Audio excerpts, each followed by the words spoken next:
老乔，老乔，快来！我找到金矿脉了！什么？金矿脉？我马上来。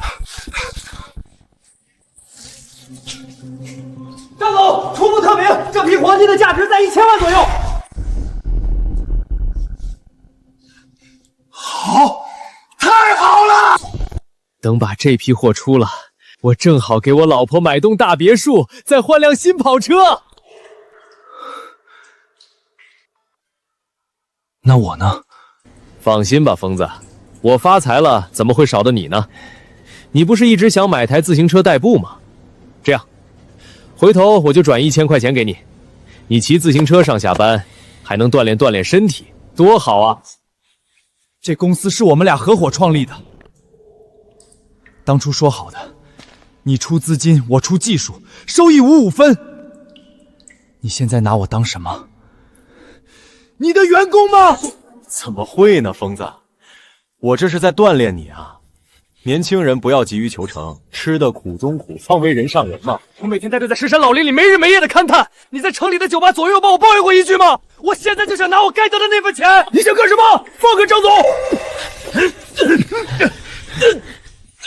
放开我！哎，疯子，你看你又意气用事，闹成这样何必呢？回头医药费多少，跟哥说一声，哥给你报了。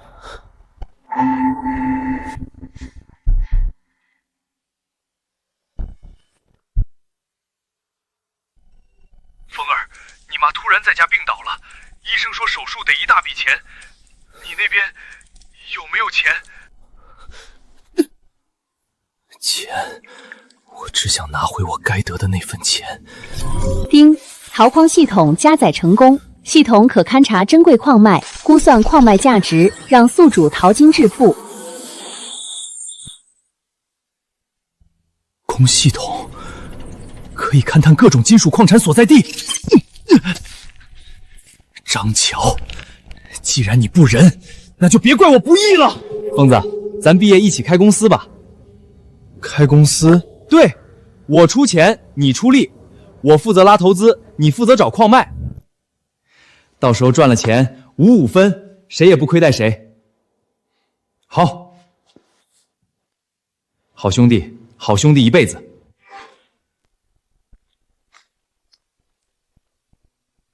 好兄弟，现在我有了这淘金系统，还怕找不到矿妹吗？现在差的就是一点启动资金了。疯子，疯子！你可算回来了！你妈她病得厉害，你爹都急疯了，快回去！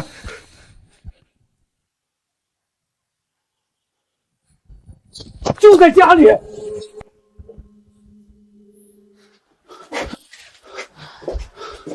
风儿，你手上有多少钱？我只有几百块。你钱呢？我和你妈当初可是给了你50万啊！亏掉了。小风，你回来了。妈，对不起。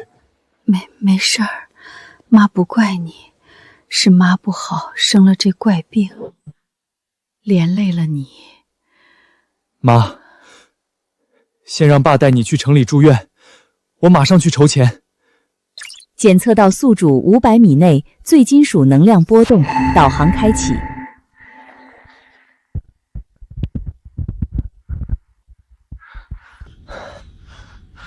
目标已锁定，正下方1.5米。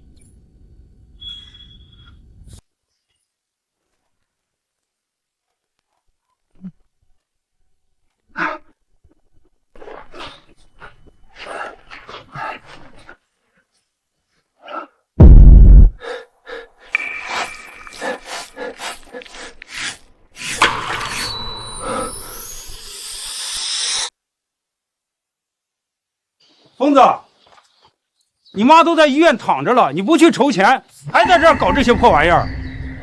大伯，您看看这个，这是我在后山挖出来的银块，真家伙！您知不知道哪里有渠道能卖掉？我妈手术真等不了了，造孽呀！我说的是真的。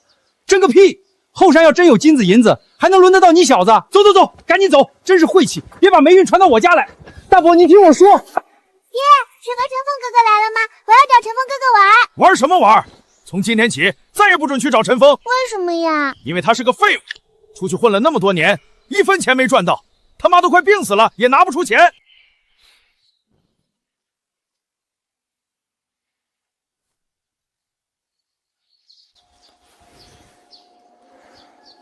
看来只能去镇上碰碰运气了。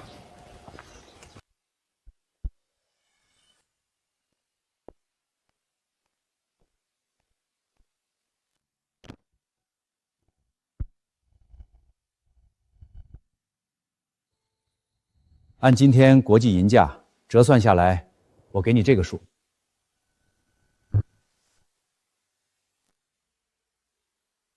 成交。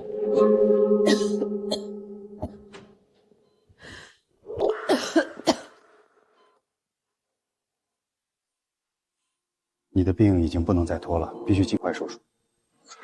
我马上给凤儿打电话。别告诉凤儿，我不想她看到我这个样子。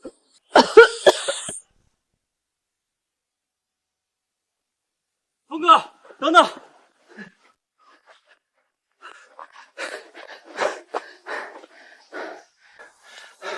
峰哥，婆母住院了，我知道你缺钱，不多，4513块，你别嫌弃。天明，这钱我不能要，你自己也不宽裕。拉住！峰哥，我知道你现在不容易，别跟我客气。谢了，兄弟。检测到周围3公里内存在强烈矿脉波动。波动等级稀有，正在定位。稀有矿脉，这下完了。天明，那边是什么地方？哪边？那是野狗岭，放了好多年了。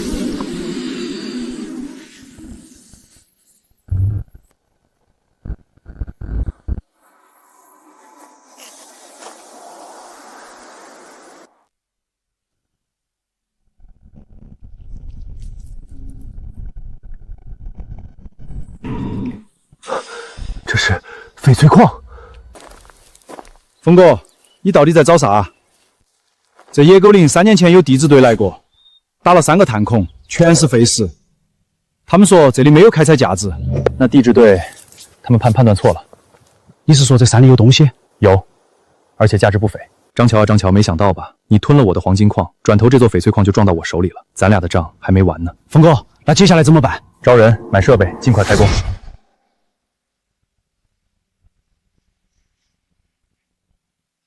张总，出了点问题。说，陈峰走了之后，没人能找准矿脉延伸的走向了，兄弟们不敢乱挖，怕把米挖断。我当多大事儿呢？他陈峰又不是神仙，走了他地球还不转了？可是张总，这脉是陈峰勘测出来的，只有陈峰最熟。行了，这行什么都缺，就是不缺人。去人事那边说一声，花点钱招个有经验的勘探专家，工资翻倍，还怕没人来？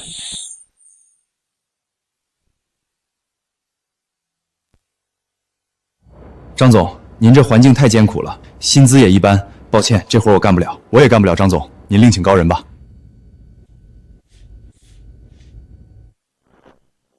老孙是吧？有20年勘探经验，很好。这样，我给你开2倍工资。张总，您这矿山的情况大概了解了一下，之前那位陈工踏明的矿脉走向，现在没人能接上。实话跟您说，这活不好干。3倍。4倍，翻4倍，总可以了吧？张总，我丑话说在前头，这脉我之前没接触过，能找到多少，我不敢保证。好，只要你肯来就行。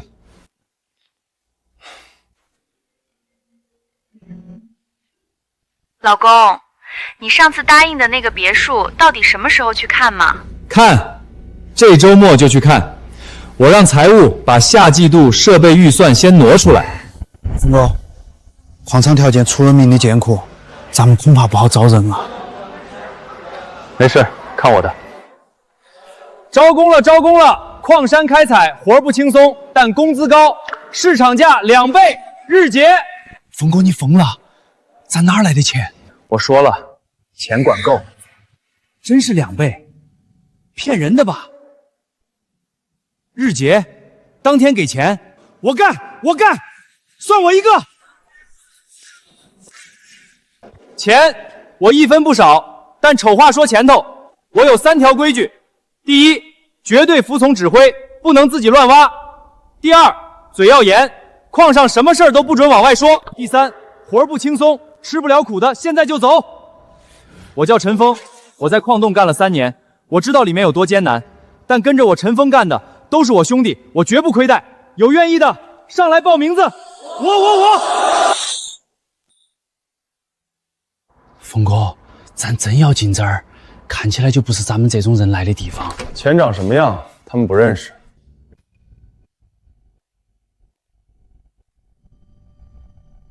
2位有什么事儿吗？我们这里不招搬运工。买设备。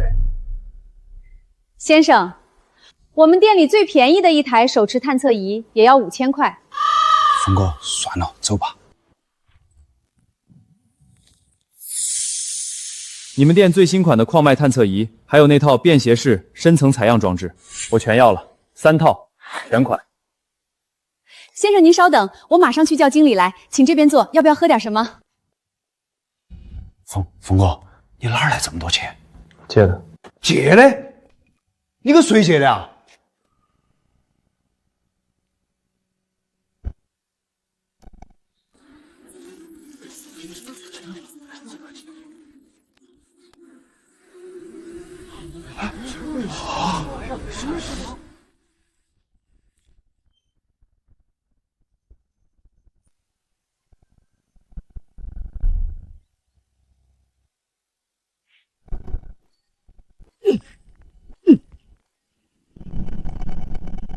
所有人过来，看仔细了，这是我标的作业面，按顺序挖，谁都不准乱开采，安全帽都戴好，开工！是。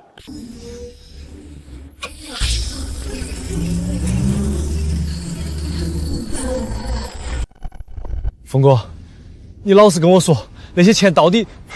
天明，有些事我现在不方便说，但我跟你保证，我就不会让你吃亏，你信我。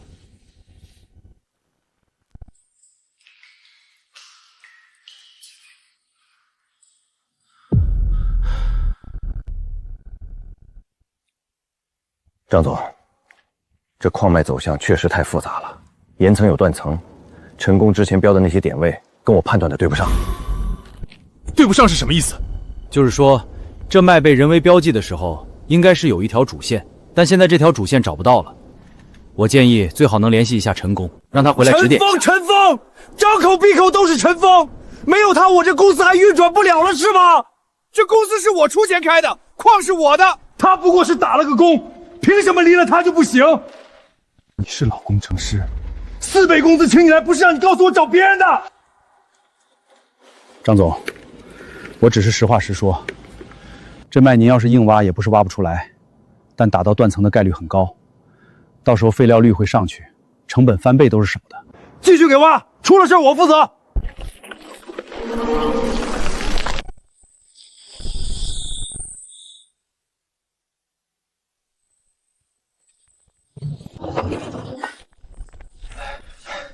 都挖这么深了，屁都没见着，这位陈老板到底靠不靠谱？不知道啊，再往下挖挖看吧。峰哥，这已经是第3天了，咱买设备的尾款还没付，工人工资每天都是现结，再这么挖下去，天明，你信不信我？信，那就继续挖。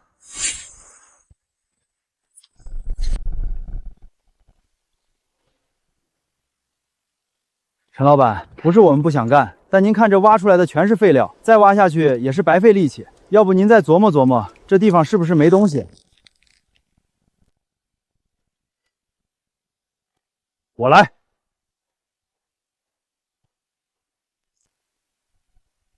你们都歇着，我自己来。那陈老板别是真疯了！闭嘴！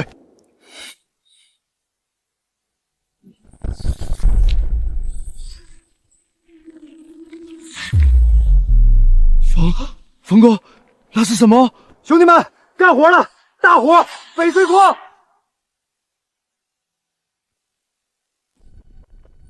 峰哥，这绿头，这水头，我虽然不懂翡翠，但我在电视上见过。这种成色，市面上至少这个数，不比这个还多。峰哥，咱这是挖到宝了！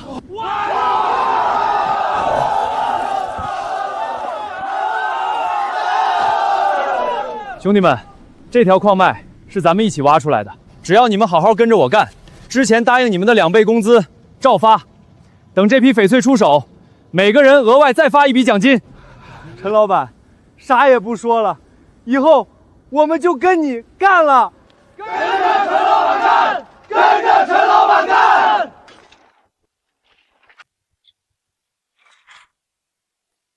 天明，我要下山一趟，这批货越早出手越好。矿上的事儿你盯着，开采进度、工人安排、出入库登记，全部交给你。峰哥，我能行吗？我相信你能行。你放心去，矿上有我。陈先生，我在这一行干了20年，说实话，这几年很少见到这种品质的料子了。你这矿在哪儿？周老板，矿在哪儿不重要，重要的是咱们能不能合作。哈哈哈哈，有意思。行，我不打听，这批货你开个价。200万。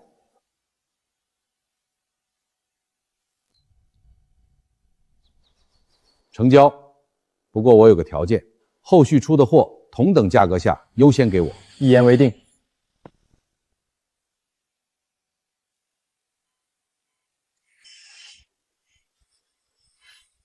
哟，大老板来了。三叔，我来交手。交手术费？你拿什么交？你不是借了高利贷去买采矿设备了吗？什么高利贷？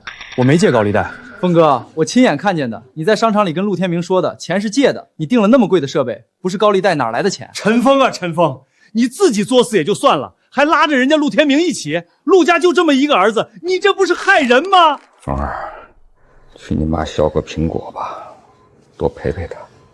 凤儿，听你爸的，把借的钱还回去。这病咱不治了，咱认命。陈先生您好，您在我店采购的设备尾款30万今天到期，请问什么时候可以交付还款？30万，你还敢说没借高利贷？造孽呀！方莲，你听听，你这个好儿子干的好事儿。六床方莲的家属，病人情况不能再拖了，手术费20万，今天之内必须交上，否则手术只能往后排。30万尾款，半小时后打到你们账。还有，之前订的设备再加2套，我一会儿去店里跟你确认。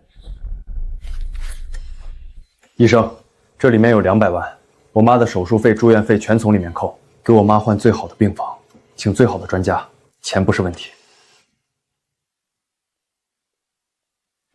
爸妈，儿子没偷没抢没借高利贷，我找到矿了，翡翠矿，货已经出了，这是第一笔钱，200万，以后还会有源源不断的200万。什么？200万？哎呦，小峰啊，二姨就知道你这孩子有出息。小峰啊，刚才大舅说话急了点，你别往心里去。峰儿，妈，您安心治病，钱的事儿以后都不用操心了。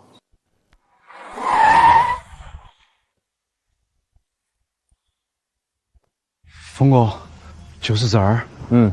约的10点，走。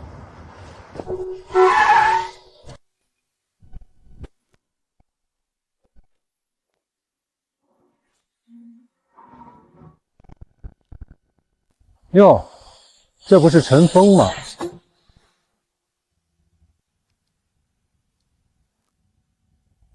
疯子，你这是来这儿找工作？你说你当初在我矿上干得好好的，非跟我犟，现在沦落到这种地方来碰运气，这玉石交易中心进进出出的都是做大生意的人，你这样子进去，保安没拦你？张总，要不要我帮您把这两人赶走？不用不用，怎么说也是老熟人。疯子，你要是实在找不到活干的话，我矿上还缺个搬运工，看在以前的情分上，我给你开市场价，1个月3000包吃住，怎么样？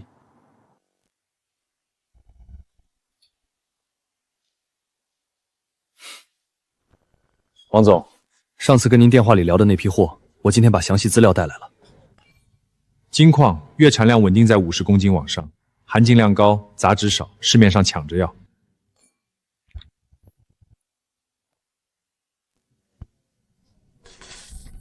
不错，品质确实稳。张总，你这矿脉不大，但管理的井井有条。王总您放心，跟我合作，品质和交期都不会出问题。好，那签字吧。等一下，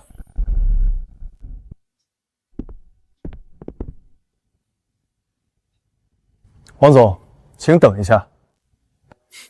陈峰，你怎么在这儿？王总，我手上也有一条矿脉，想跟你合作一下。你是？王总，这人我认识，他叫陈峰，以前是我的员工。这家伙在我矿上干了好几年，我把他当兄弟，出钱出力培养他。后来他生了野心，想单干，就从我这儿走了。有野心是好事儿，不过你这种级别的货色，就别来这种场合凑热闹了。张翘，你胡说八道！明明是你把峰哥赶出去的。两位的私人恩怨我不关心，我是生意人，只看货。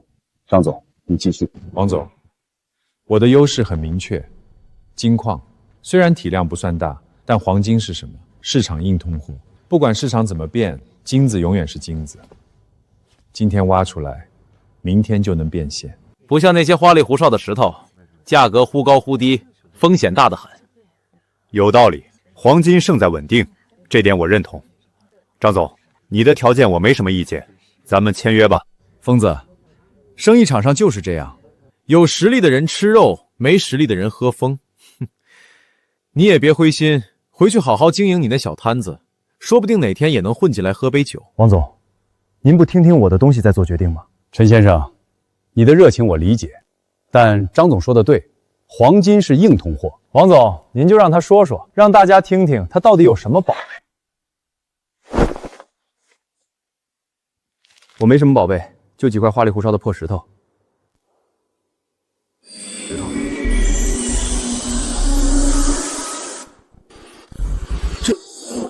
这是翡翠矿。王总，别浪费时间了，他这穷光蛋怎么可能有翡翠矿？是不是翡翠矿，一看便知。这料子，这成色，确实是出自翡翠矿，真是罕见啊！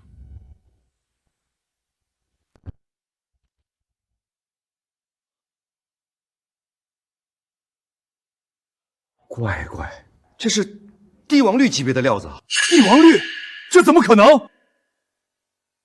你在质疑我的判断吗？不敢。陈先生，你这矿脉的探明主量是多少？报告里写的很清楚，目前探明的储量是这个数，后续随着继续勘探还有增储空间。陈先生，你的翡翠矿优先合作，张总的合同我暂缓，优先签你这边。王总，这不合规矩吧？我们刚才都谈好了。张总，我刚才说了，我是生意人，只看货。黄金是硬通货没错，但帝王绿级别的翡翠，一件极品就能抵你1个月的产量。更何况陈先生这边的探明储量数据非常清晰，确定性远高于你那边。这行，确定性就是钱。王总，合作愉快，合作愉快。张总，刚才您说什么来着？有实力的人吃肉，没实力的人喝风。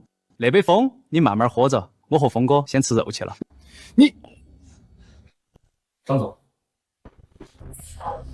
翡翠矿，他陈峰凭什么？他离开我的时候身上1000块都没有，回去给他妈交手术费，还买那么贵的设备，钱是从天上掉下来的吗？老赵。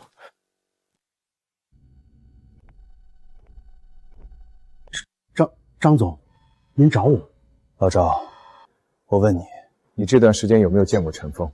前段时间我去镇上办事，在街上碰到过陈峰，他当时从一家铺子里出来，怀里揣着个东西，看着挺沉的。铺子。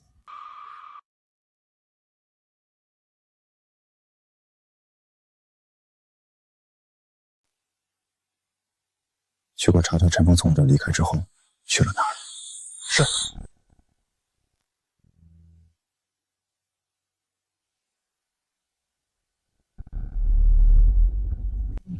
检测到东南方向存在新的矿化异常区，矿物特征解析中，解析完成。钨矿石，储量预估等级中型，开采价值评级3000万。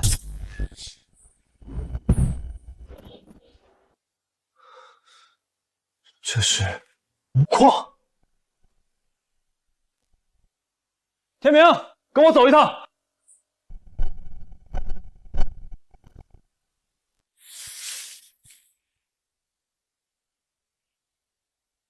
峰哥，翡翠矿那边怎么忙不过来嘞？咱跑这儿来干啥？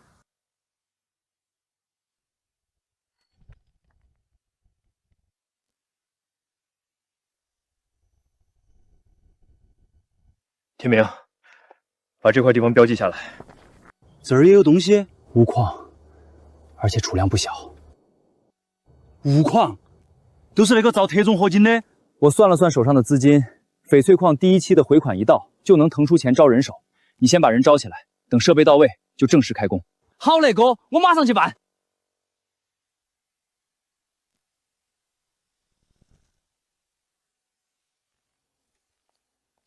张总，陈峰从矿场离开后，去了趟陈家村后山，接着去了城里的典当铺。根据典当铺老板的说法，陈峰在他那儿当了一块银子，这银子应该是在陈家村后山挖的。银子？后山挖的？既然是他捡的，那就好办了。手脚干净点，别留把柄。您放心，我知道该怎么做。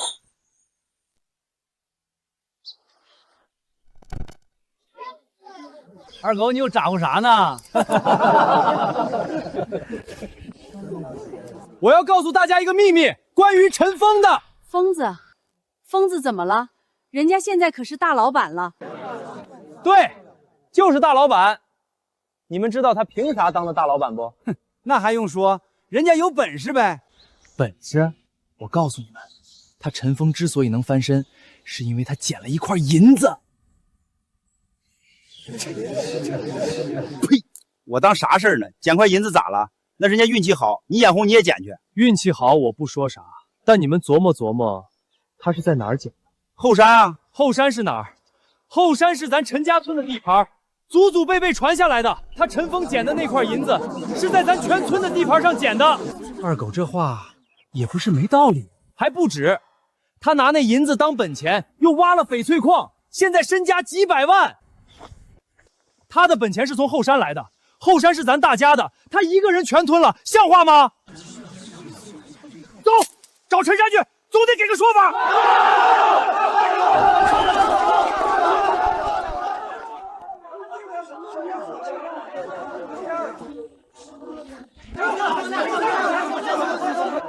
你们要干啥？我老伴刚出院，别在这闹！陈山，我们来讲理的。疯子在后山捡银子发了家，后山有咱全村一份，他发了财不能一个人独吞。什么银子？疯子哪儿捡过什么银子啊？还说二狗都看见了。陈山，我们不是来打架的，就想问个明白，你儿子挣了大钱，到底跟村里有没有关系？老陈，把凤儿叫回来吧。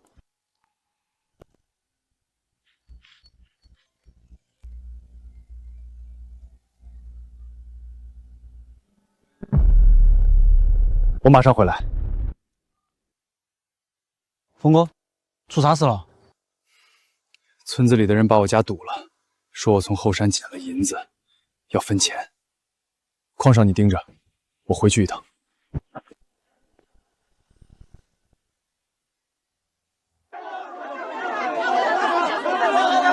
陈峰来了。妈，你先进屋歇着。疯子，你回来的正好，大伙儿就是想来问个明白。谁带的头？是我，怎么着？你捡了后山的银子发了财，还不敢让人说了？张乔让你来的吧？陈峰，你现在有钱了，要欺负我这个穷光蛋子是吧？陈峰，别扯这些没用的。我们今天来就是要个说法，你给不给？要说法？什么说法？你在后山捡的银子发的家，后山是咱村的地盘，你挣的钱就该有村里一份。银子是我捡的，矿是我探的，钱是我一分一分挣的，跟你们有什么关系？怎么没关系？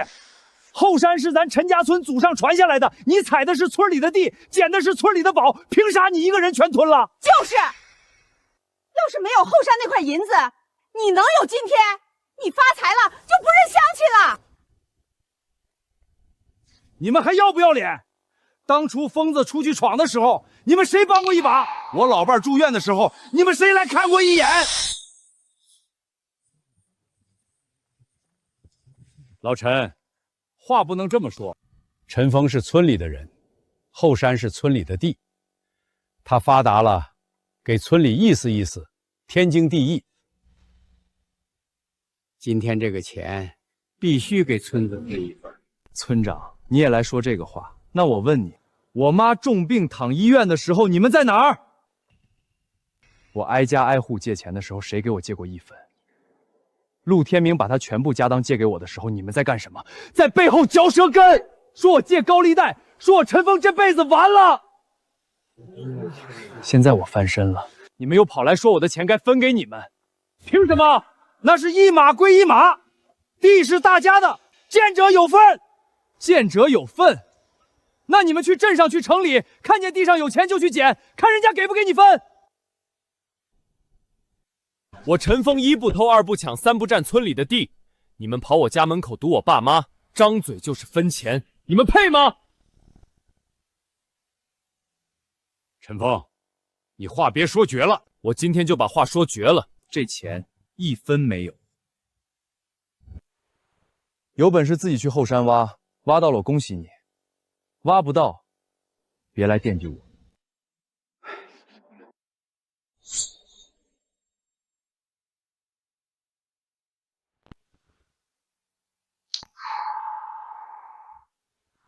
没事了，以后谁也欺负不了咱家。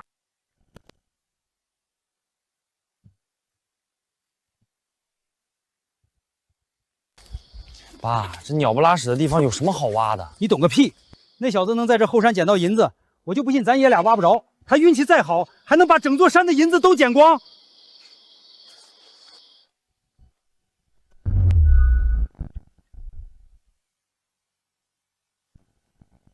爸，挖到了，真挖到了！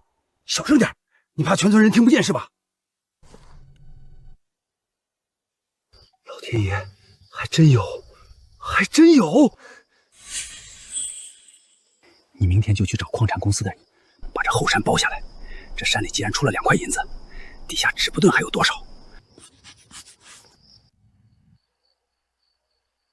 到时候咱爷俩开了矿，还用眼红他陈峰？可是，这后山不是村里的地盘吗？你不是今天还带头说陈峰该分钱？傻小子，那些话是说给陈峰听的。这后山说到底是无主的地，谁有本事承包下来就是谁的。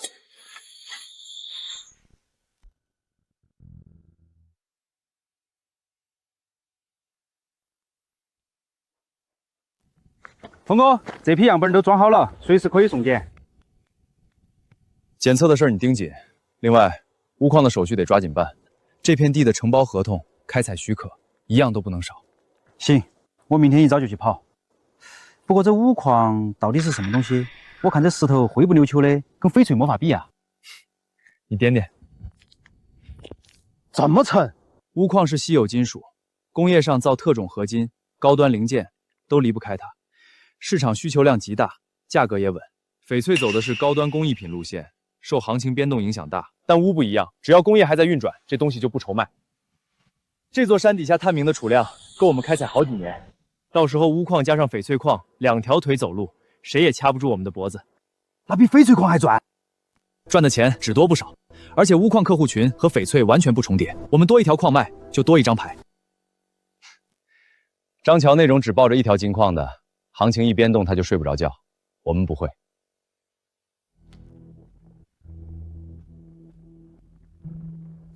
明白了，峰哥，手续我明天就去办，保证一样不落。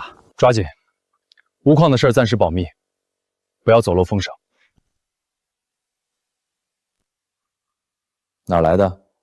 陈家村后山挖的。后山那就是一片荒地，陈峰踩了一脚狗屎运，捡了块银子，你还真当那是什么宝山？张总，陈峰捡了一块，我也挖到了一块，一块是运气，2块还是运气。那底下要是没有东西，能隔三差五往外冒银子？你想怎么合作？您是开矿的行家，有钱有设备有人，后山那地界是荒地，谁能承包下来就是谁的。张总出面把地包了，我来带路，挖出来的东西咱们按比例分。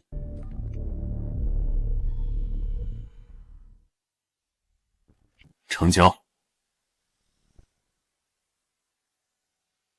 各位乡亲，我今天来是给你们带了个好消息，你们村的后山有银矿。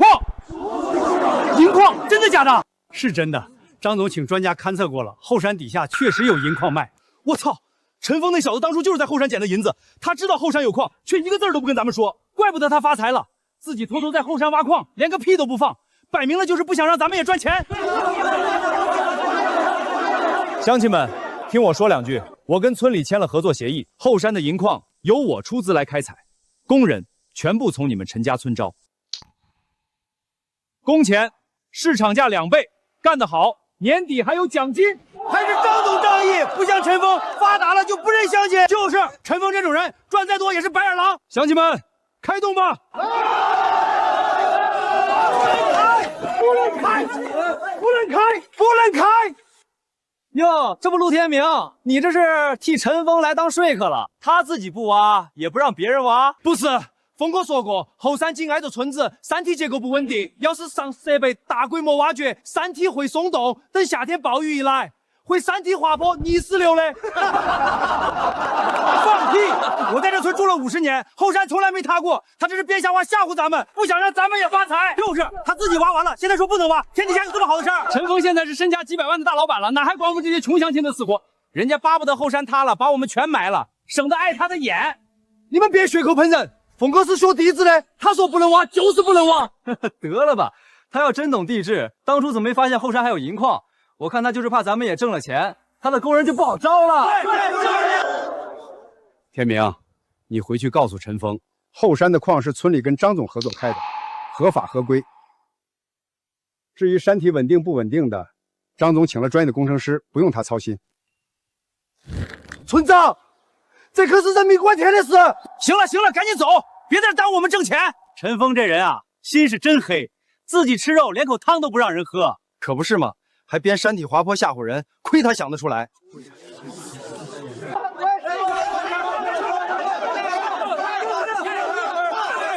回去告诉陈峰，让他老实守着他的翡翠矿，这后山的银子跟他1毛钱关系都没有。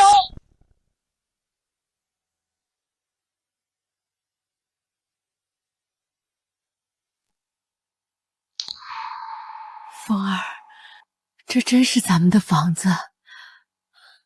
妈，房证上写的就是您的名字，您进来看看。风儿，你小时候说长大了要给妈盖大房子，妈以为你哄我玩的。妈，您儿子说话算话，您和爸就在这儿住着，好好享福。村里那边最近有点乱，你们在这儿清静些，我也放心。风儿，这房子得花不少钱吧？爸，您就别操心钱的事儿了。您和妈辛苦了一辈子，现在轮到儿子养你了。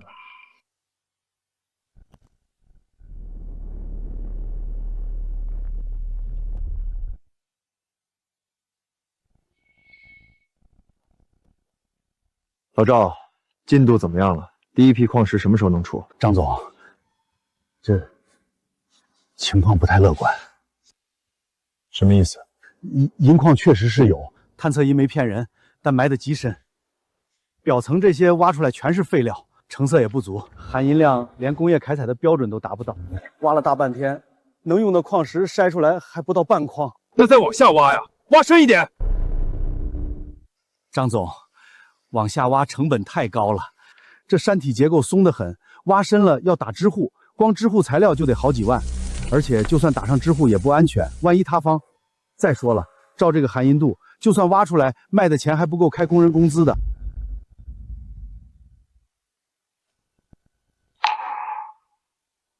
张总，我这边等着你的黄金补货呢。李总，您再宽限2天，我这边出了点小状况，马上就解决。2天？我已经给你宽了1个令吉了。张总，要不这后山先停一停？停什么停？继续挖！挖不出东西，就从陈岩石那老东西嘴里问。他不是说他亲眼见过银子吗？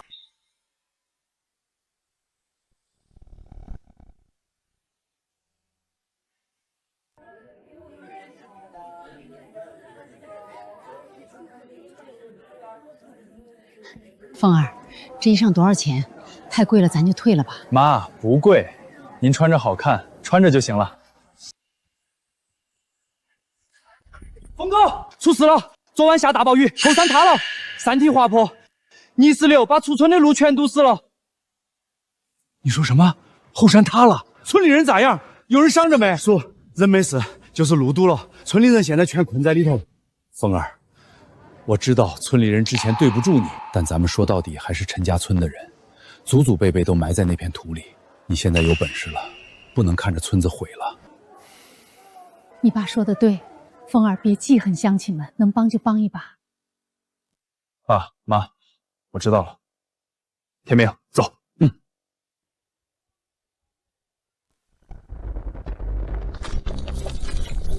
当初陈峰说了不能挖，不能挖，咱谁听了？现在好了，山塌了，路堵了，报应啊！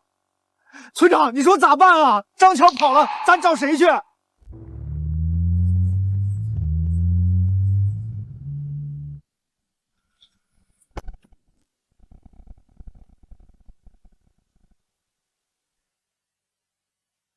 陈峰。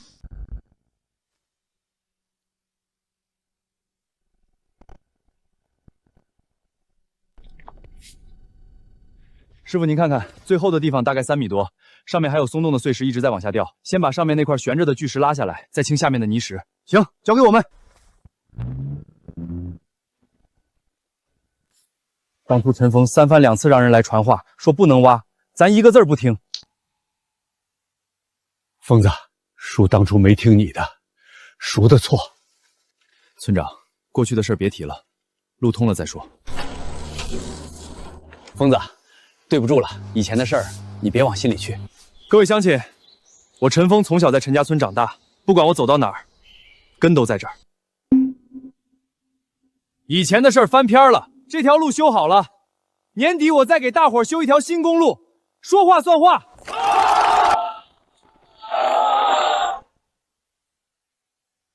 张总，今天是最后期限，货再不到，违约金按合同走，你自己看着办。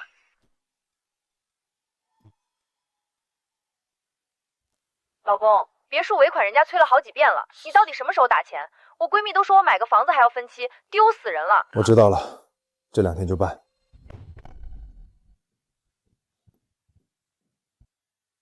金矿那边进度能不能再提一提？1个月之内产量翻1倍。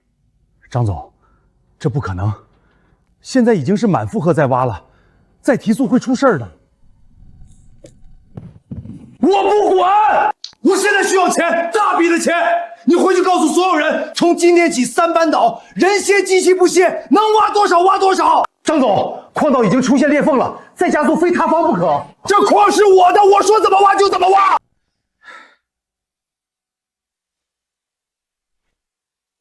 陈岩石，银子，狗屁！就那么几块破石头，挖了3天全是废料，老子投进去100万，本儿都没回。阿坤，你给我查查那个陈岩石，他跟陈峰到底有没有联系？张总，查过了，陈岩石是陈峰大伯。我就知道，这老东西跟陈峰合起伙来给我下套。好，好得很。阿坤，找几个人手脚利索的。陈峰不是矿多吗？让他尝尝出事儿的滋味。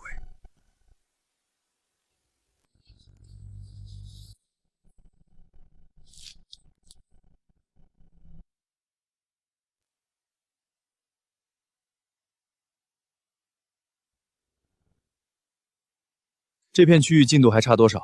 陈总，按您画的点位挖下去，再有2、3天就能建新矿层。峰哥，外围又有人在转悠，这周第3次了，要不然我带人过去看看？不用追，以后多加2组人巡逻，晚上把探照灯全部打开。怎么回事？陈总，出事了，矿道塌了！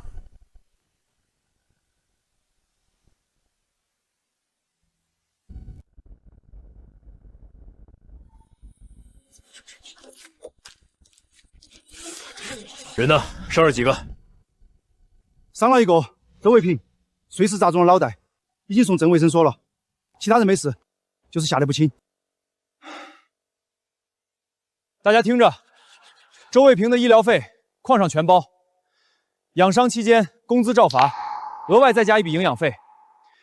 你们谁要是心里不踏实，今晚先回去歇着，不算旷工。陈总，我们不是怕这个，我们是怕这矿道还能不能下。这样，明天所有人先休息1天，工资照发。天明，你明天请专业的人来矿上检查一下，安全不达标，谁也不准下矿。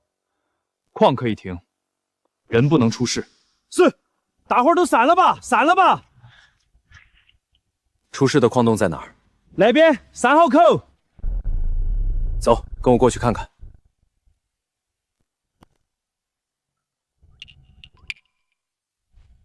峰哥，都怪我没把控好安全防护。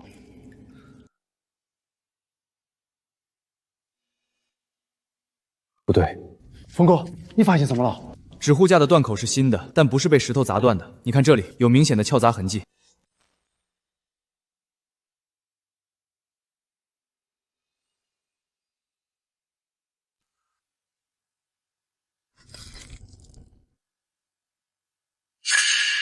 这不是我们的东西，我们的撬棍统一放在工具房，全是新的，没这么旧。有人在搞鬼。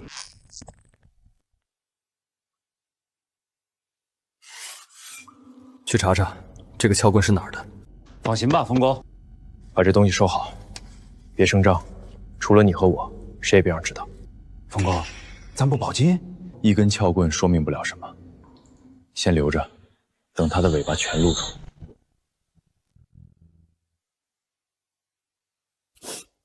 我家卫平上有老下有小，他要是落下个什么毛病，这一家子可怎么活啊？彩虹说的对，这矿上出了事，老板不能不管。就是，我听说那陈老板身价好几百万，必须要他多赔点儿。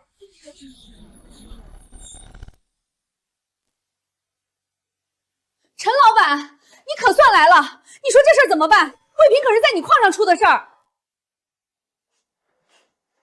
感觉怎么样？好点没？陈总，我没事儿，就是破了点皮。是彩虹她。各位，我今天来就是把话说清楚。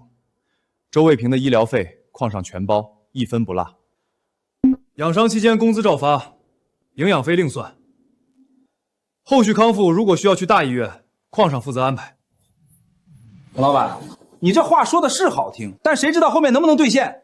还是现在一次赔清了好，80万，1分不能少。医疗费、误工费、康复费全部按最高标准来。谁要是觉得我好欺负，想趁这事儿捞一把，1分没有。大家听听，这就是大老板的嘴脸，嘴上说负责，一提真金白银就缩了。彩虹，你别怕，他不给钱，咱就去矿上闹，去他公司门口拉横幅，看他还做不做生意。你是周卫平什么亲戚？我怎么没见过你？我是他远房表弟，你当然没见过。表弟，彩虹，你家卫平啥时候有个表弟了？咱家亲戚里没这号人呐。你不是说你是卫平矿上的工友吗？你说你了解陈老板的为人，让我多要点钱。你到底是谁？张姐，那个人是谁？你认识他吗？我也不认识他，是前2天有个人找到我，说卫平这次伤得不轻，陈老板你又有钱，他说只要我多带几个人来闹，闹得越大赔得越多，他说最少能拿80万，我一时鬼迷心窍，就听了他的。彩虹，你糊涂啊！陈总平时对咱啥样，你又是不知道。陈老板，是我错了，我就是一时贪心，我跟你道歉。张姐，这事儿不怪你，有人存心想搞我，你们是被当枪使了。去查查那个阿龙的底。好。张姐，镇卫生所条件有限，我安排魏平转到县医院去，那边有更好的脑科专家，费用还是矿上全包，你不用担心。陈总，我这条命以后就是你的，等我伤好了，我还会去跟你干。峰哥，那个阿龙的真名叫刘坤，外号阿坤，之前在一家矿上干，后来因为守旧不干净被开除了，现在在张桥的矿上。那天晚上砸支付架的应该也是他，8九不离10。另外，我在镇上联系了安保公司，他们下午过来装监控，矿区4个角各一个探头，矿路口再加一个，全覆盖。这些东西先锁着，别声张。峰哥，咱手里都有证据了，就不能直接……证据链还不够，阿坤只是跑妥的，张桥可以随时退得一干二净。要动他，得等他自己把路走。峰哥，钨矿的含量数据出来了。含钨量比预期高了将近2个百分点，峰哥，这意味着啥？意味着我们这批钨矿的品质在全省能排进前3。陈总，检测报告你收到了吧？我跟你说，你这次送来的样品质量太好了。周总，那您给个话。还说什么话？原定的采购价我往上提1成，合同咱们不签1年的了，直接签3年。你这钨矿的品级，做高端合金是顶尖的料子。以后你有多少我收多少。好，合作愉快。3年长约，峰哥，咱这是彻底站稳了。稳是暂时的。峰哥，你又在想张桥？张桥现在不好过，但他不是那种认命的人，我们一定要留个心眼子。安保公司的人什么时候到？下午就来，设备全带来了。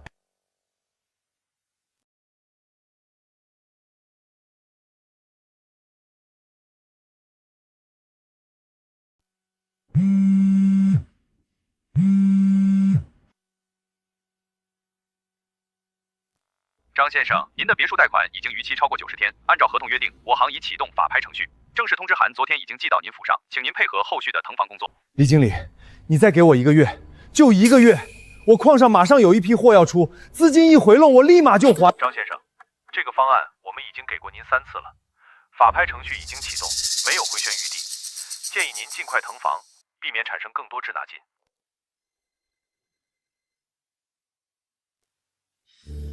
张总，工人全走了，矿道里的裂缝我今早又去看了，比上周宽了2指，再不停产检修会出大事的。张总，您听我一句劝，现在停产还来得及，我去把老兄弟们请回来，咱们把裂缝补上。谁不干谁滚，都给我滚！张总，我跟了您3年，这话我今天说完就不再说了。您现在收手还能保住矿山，再不听劝，连矿山都保不住。你在教我做事吗？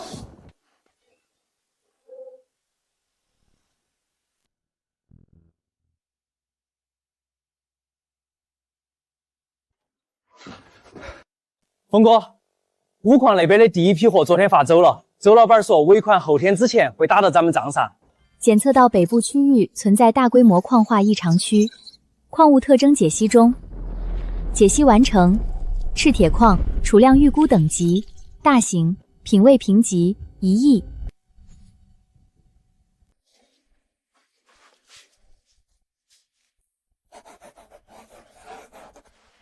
天明，下午跟我去北边跑一趟。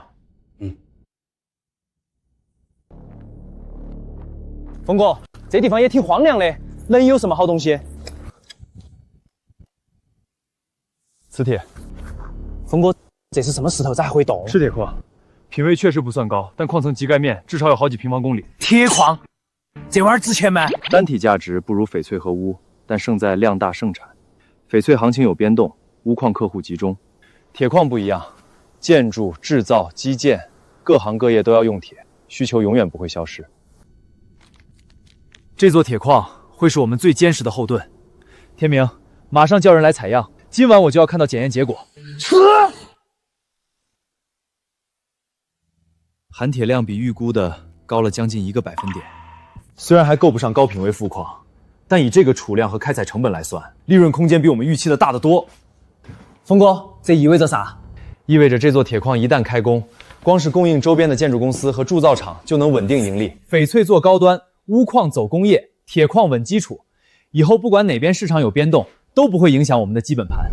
峰哥，当初跟你干的时候，我做梦都没想到会有今天。这才哪儿到哪儿。对了，铁矿开工之前得再招一批人，你下午去镇上把招工点支起来。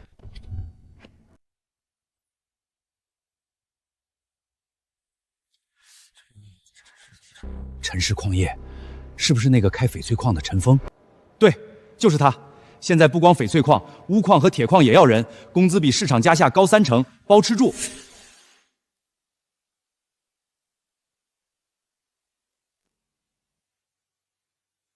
你们也来报名？天明啊，那个不是，我们是来托你给疯子带个话。之前的事儿是我们糊涂，现在村里好多人在疯子的矿上干活，我们也想问问还有没有位置。峰哥说了，只要是肯干活的，来者不拒。以前的事他不会放在心上。不过有一点，在矿上干活，规矩要守，偷奸耍滑的谁也不行。那是，我们肯定好好干。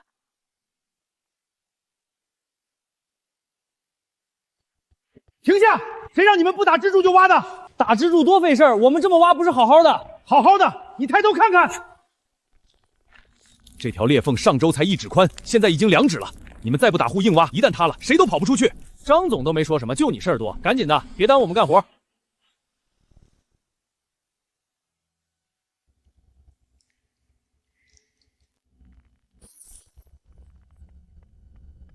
不行，不能再挖了。塌方，快跑！塌方了！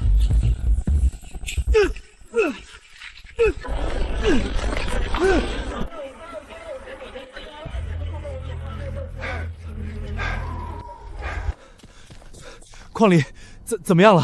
塌方面积很大，主矿道完全堵死，打通至少需要2天。好在刘工提醒及时，没有造成人员伤亡。露天开采设备定在下周3到，挖机和破水头都是最新型号，比钨矿那批还先进。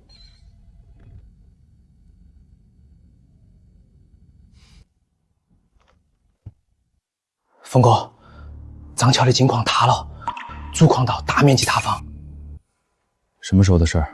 就在刚才。伤亡情况怎么样？没有人员伤亡，在矿洞坍塌之前，老刘带着人跑出来了，都只受了点轻伤。周总那边的钨矿，让他先等着。是。陈总，裕丰商行的王总邀请您参加下周的交流会。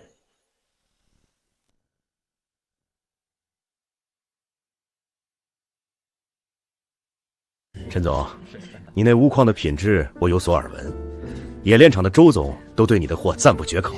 周总抬爱了，我那就是小打小闹，跟各位前辈比还差得远。谦虚了，谦虚了。翡翠矿、钨矿，现在又有一条铁矿，3条腿走路，现在的年轻人了不得。疯子，你在这儿呢，来，介绍几个人给你认识。这是城西的李总，李总好。这是城东的吴总，吴总好，幸会。这位是省城珠宝协会的方会长，方会长，这就是我跟你提过的陈峰，那座帝王绿级别的翡翠矿就是他开的。原来就是你，你那批翡翠料子我见过成品，水头足，颜色正，市面上好几年没出过这种品级的东西了。陈总，改天约个时间细聊。我这边好几个高端客户都在找稳定的翡翠货源。方会长客气了，随时恭候。臭要饭的，谁让你进来的？这不是张乔吗？他怎么来了？听说他矿塌了，困了好几个工人，赔得倾家荡产。前几天还进局子了，怎么这么快就出来了？嘘，小声点。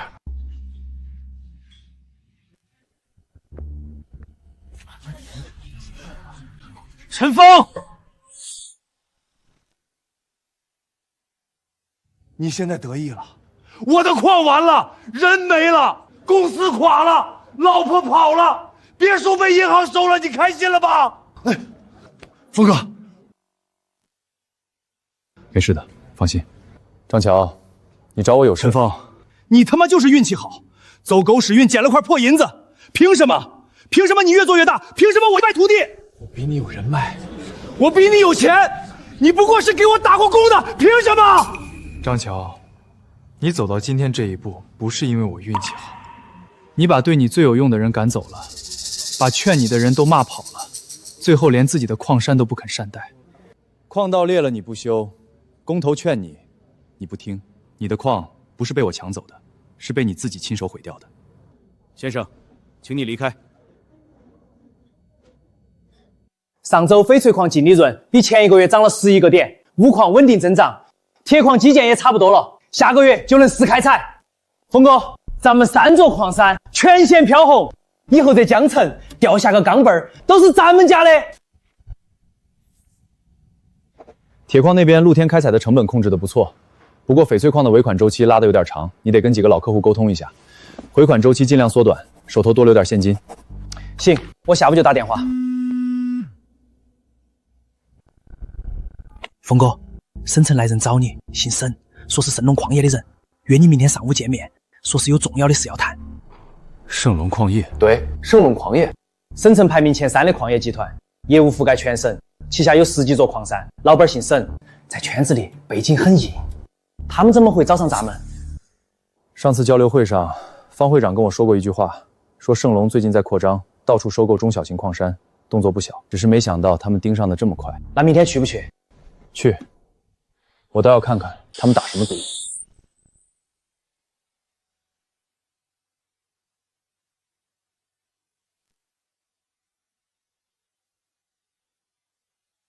盛隆矿业的名号，我在入行第1天就听过，今天能当面见到沈总，真是筹某的荣幸啊。既然陈总知道盛隆，那有些话我就不绕弯子了。盛隆最近在做战略整合，陈总的矿业公司3线并进，势头很好。我很有诚意想整体收购，价格你来开。沈总，承蒙厚爱，但我的公司不卖。陈总，别急着拒绝，这行水很深，没有靠山走不远的。你一个人单打独打，从无到有闯出来是不容易，但往后走，不是光靠本事就够的。盛隆的橄榄枝不是谁都接得到的。谢谢盛隆看得起我，但我这个人习惯了自己走路，不习惯别人给我指路。不识抬举，沈总怎么办？他不卖，那就让他寸步不行。去查查他的下游客户都有哪些，先从他的销路下手。明白。天明，从现在开始做3件事：第一，把所有客户的合同全部重新过一遍，看看有没有漏洞；第二，通知矿区安保，加强外围巡逻；第三，铁矿的承包手续加快，能走加急就走加急，尽快把合同锁死。峰哥，来不及了，已经有3家合作商取消了和我们的合作。峰哥，出事了！玉石商行周老板、冶炼厂李总、建材公司赵总3家同时发函取消合作。理由呢？理由都是编的，什么库存满了，资金周转不开。我打听了，盛隆旗下的玉石公司以低于市场价2成的价格找他们报了价。2成？盛隆好大的手笔。峰哥，他们这不是做生意，是砸场子，他们想掐断我们的销路。盛隆有10几座矿，资金池比我们深得多，拿一个子公司的利润出来补贴，把我们的客户全撬走，等我们撑不住了，再整体压价收购，这手段很盛隆。那怎么办？咱也降价。价格战我们打不过，也没必要打。检测到宿主面临销路困境，启动辅助扫描。正北方向50公里处存在未登记矿脉反应。旷日特征解析中。天明，备车进山。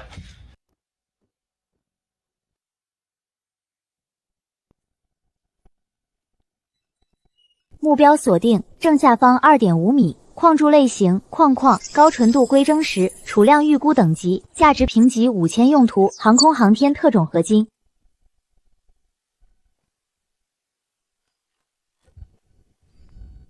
峰哥，这蓝汪汪的石头是什么？镉矿。钨矿，比钨矿还贵。造飞机、造火箭用的特种合金，关键原料就是这个。你说贵不贵？那这玩意儿能卖给谁？省外的特种合金厂。那造飞机的厂子，盛龙他就是想管也管不着啊！哈哈哈。沈总，按您的吩咐，3家都发函了。陈峰现在一堆翡翠原石积压在仓库，卖不出去。运输那边呢？也打过招呼了，省内的货运站没人敢接他的单。年轻人以为找到几座矿就能跟我叫板，这行靠的不是运气，是人脉。老周，你那边跟陈峰断干净了吧？好，别怪我没提醒你，跟我沈飞作对的人在省内没有立足之地。继续盯着，看他还能撑多久。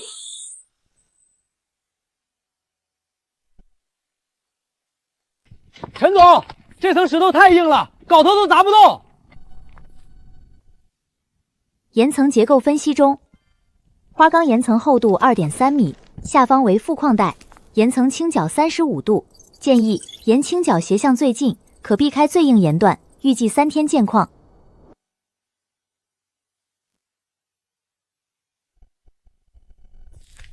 按这个角度往里挖，别直着往下砸，顺着岩层的纹路走，能省1半力气。陈总，您连石头的纹路都看得出来？我5岁就跟着地质队上山勘探。这岩石矿脉对我来说就像朋友一样，再熟悉不过。王老板，我们矿上有批货要运到邻省，您这边能安排几辆车？陆兄弟，不是我不帮你，实话跟你说吧，盛龙放了话，谁接陈峰的货，以后就别在这行混了。王老板，盛龙管天管地还能管到您这儿？人家是省城前3的矿业集团，我一个开货运站的得罪不起。你找别人试试吧。真是欺人太甚！峰哥，货运站全被盛龙卡死了，一家都不接，这帮人太狠了，连汤都不让咱喝。急什么？谁说运货的一定得是货运站？那还能是谁？火矿的客户是造飞机的特种合金厂，在省外，他们是工厂，有自己的车队，让他们自己派车来矿上拉货。对啊，盛龙管得了省内的货运站，管不到省外工厂的车。打电话联系客户，条件开实惠点，价格按市场价，但运费他们自制。我这就联系。陈总，你这北矿的品味比我们从国外进口的料还好。西北石的纯度至少在95%以上。陈总，这是真的吗？样品就在桌上，您可以当场验。好东西，确实好东西。陈总，开个价吧。价格可以商量，但我只有一个条件。您说，你们自己派车到我矿上拉货，运费自付。是不是有人卡你运输了？省内有人不让我好过，但省外他管不着。没问题，我们厂本来就有跨省运输的车队，多跑一趟不叫事儿。峰哥，咱不回矿上，绕个路，我看这地方顺眼。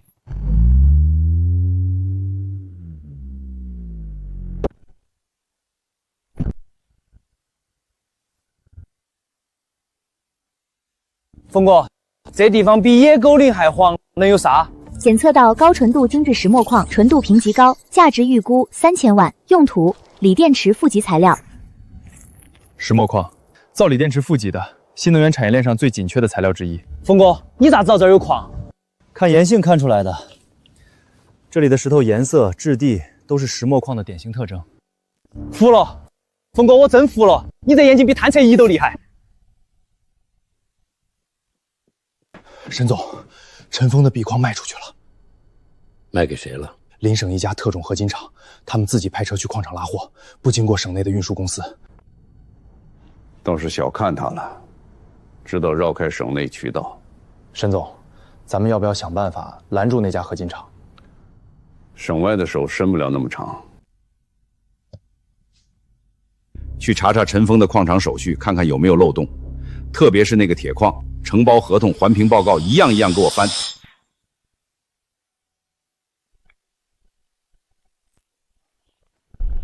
完了完了，摔坏了！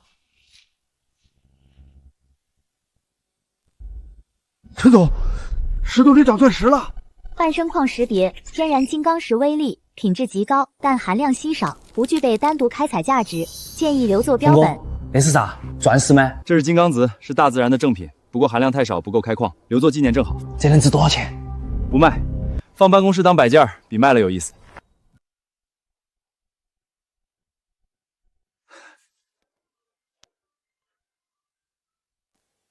什么？环评报告有问题，被举报了。峰哥，铁矿的承包手续被暂缓了，说有人匿名举报，说咱们的地质环境评估报告存在时效性问题。谁举报的？列明，但我托人打听了，举报材料是从盛瑞那边递过来的。铁矿先放一放。可是峰哥，铁矿前期投了那么多钱，他们把注意力放在铁矿上，正好给我们时间开发石墨矿，铁矿就当个靶子挂着，不急。也对，等石墨矿出货了，手里又多一张牌。99.5%的纯度，陈总，你这石木是天然矿还是人工提纯的？天然矿，自己做的提纯处理。这种品级的天然石墨矿，市面上少见。我们做高端锂电池负极材料，正愁找不到稳定的货源。陈总，签个长期采购合同吧，条件您开。条件简单，你们自己派车来拉。没问题，早就听说了，和陈总合作要自备车队，我们早就准备好了，物流车队管够。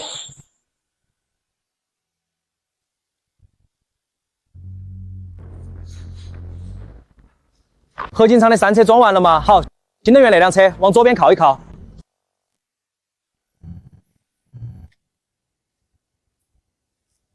峰哥，B矿今天发5车，石墨发3车，照这个势头，月底的利润比上月翻一番。工人的加班费别忘了算。都记着嘞，按您说的，加班双倍。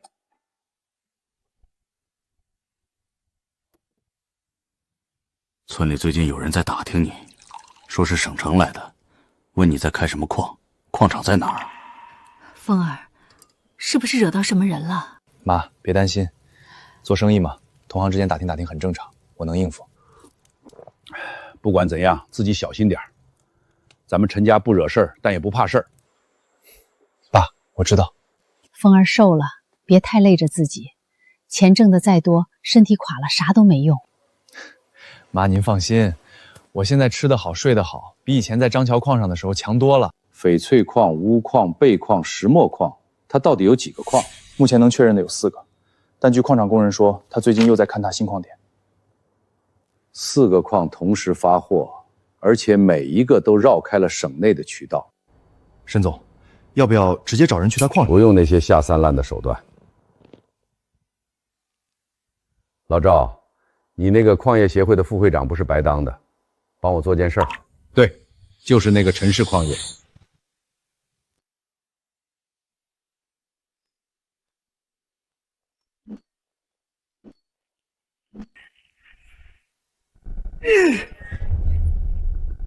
这层石头不对劲儿，比矿层硬多了。陈总有发现，你快来看！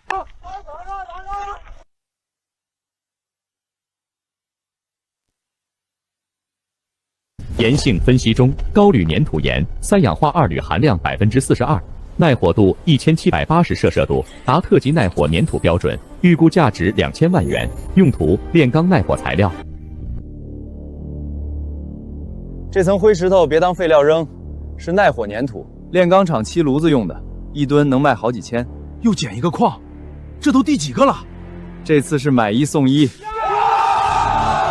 陈总，这种品级的内火粘团，省内几乎没有。我们厂以前都从外省调货，运费贵不说，交货还不稳定。签长约，价格比外省便宜1成，条件还是那个，你们自己派车来矿上拉。不好意思，我接个电话。陈总，实在抱歉，上面有人打了招呼，你也知道，我们得罪不起。没关系，省内的钢铁厂不止您一家。陈总，您别误会，我个人是很想跟您合作的。我理解，告辞。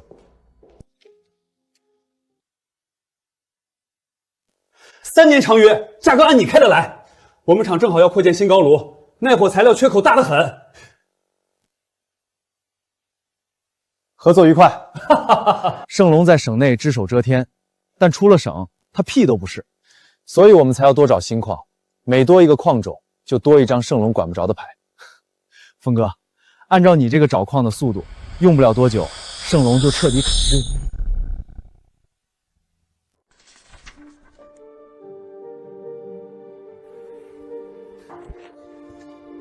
峰哥，尾矿上月出货稳定，石墨矿新签了3年长约，日火敏感的订单排到下季度了。咱们现在5个矿同时出货。工人工资按时发了吗？按时发了，加班费1分不少。不过峰哥，5个矿同时运转，人手快不够了。去镇上再招一批，老规矩，工资比市场价高30%，包吃住。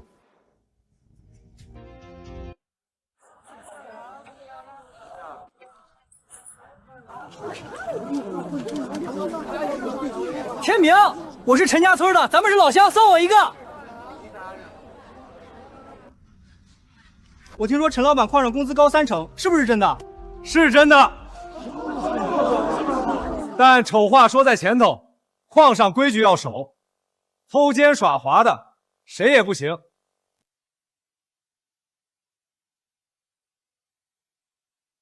沈总，陈峰又多了个耐土矿，现在他手上有翡翠、钨、钡、石墨、耐火、连土5个矿同时出货。我手下养了20个勘探工程师，1年能找到一座像样的矿，就算运气好，他2年时间找到5个矿。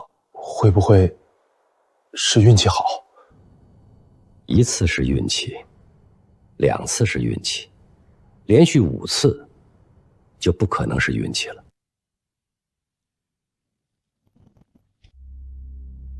去查查他用的什么勘探设备，哪里买的，还有想办法收买他矿上的工人，打听他找矿的过程。是，我倒要看看他到底凭什么。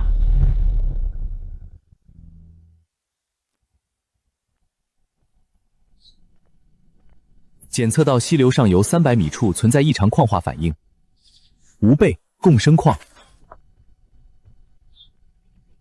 钡含量异常偏高。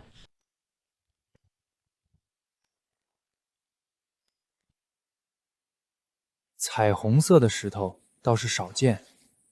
铋矿确认，铋含量超出常规标准40%，用途医药中间体，低熔点合金，化妆品资料。这石头作用还挺多啊，还能注药。钡是造胃药的关键原料，国内高纯度钡矿不多，你这批货的纯度可以直接进生产线。陈总，以后有稀有金属矿产，第一时间找我。医药行业对原料纯度要求高，只要质量好，价格好商量。没问题。翡翠、钨、钡、石墨、粘土、铋，峰哥，咱已经有6个矿种了，快凑齐元素周期表了。早着呢，周期表上100多种元素，说不定哪天就集齐了呢。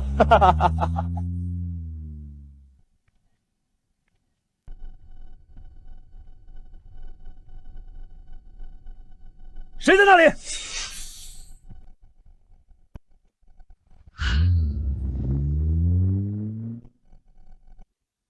什么情况？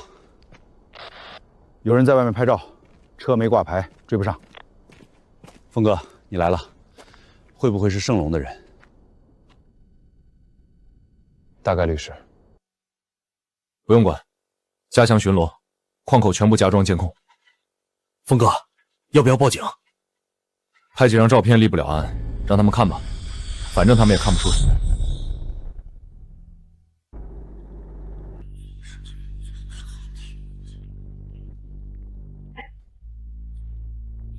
峰哥，通风电缆剪了，发电机油管拔了，围栏东头铁丝网也被剪了。老吴昨晚追出去，只看到一辆没牌照的面包车，没追上。陈总，是我没看好，人没事吧？没人受伤。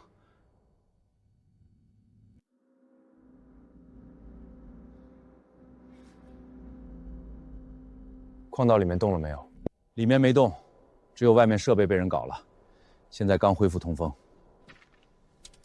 剪得利索，不是临时起意，是冲着设备来的。他们不是想搞塌矿，是让我们知道他们能摸进来。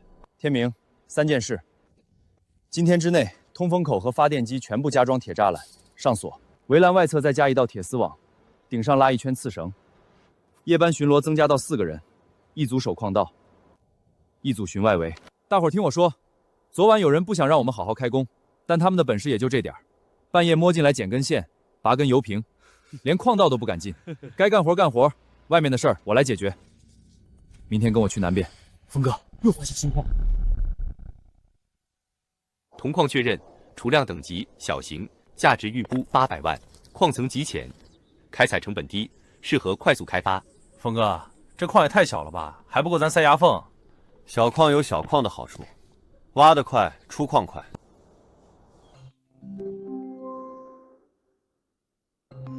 陈总，你那儿有没有锰矿？我们厂最近要生产一批高锰合金，缺锰矿原料。不好意思，暂时没有，以后有了再联系您。峰哥，客户现在缺矿，直接找你了，名声打出去了，赶紧装车。第7个矿种，铜矿，第1批出货，发往省区铜冶炼厂。陈总，我是沈飞。沈总，好久不见，有什么事吗？想约陈总再谈一次，见面聊聊。见面，行啊。不过这次来我矿上谈。好，后天上午我去你矿上。峰哥，沈飞主动打电话，是不是撑不住了？之前硬的软的都试过了，这次估计是想探探我的底。那咱见还是不见？见。不过在此之前，该干嘛干嘛。明天去勘探锰矿，铁矿的手续先放着。盛隆愿意卡就让他卡。等我们手里有10个矿的时候，一个铁矿的手续算得了什么？峰哥，你说沈飞会不会又耍花招？肯定会，但他每出一招，我就多找一个矿，看谁先 hold 不住。峰哥，这荒山野岭的，咱们来找啥呀？待会儿你就知道了。走，去上游。峰哥，这地方看着跟普通河滩地没什么两样，能有啥宝贝啊？目标确认，正下方1.8米，铅锌共生矿，锌含量异常偏高，达到工业开采标准2倍以上，建议优先开采锌矿层。终于找到你了，锤子。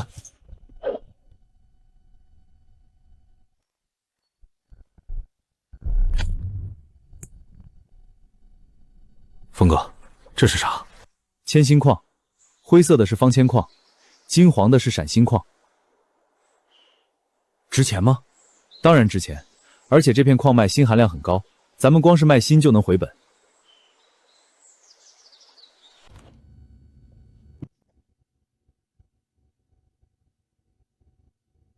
郑厂长，怎么样了？你等等，我再测一下。锌含量比我们平时用的料高出不少，铅锌比也合适。签长约，条件你开，我就一个要求，优先保证我的供应量。没问题。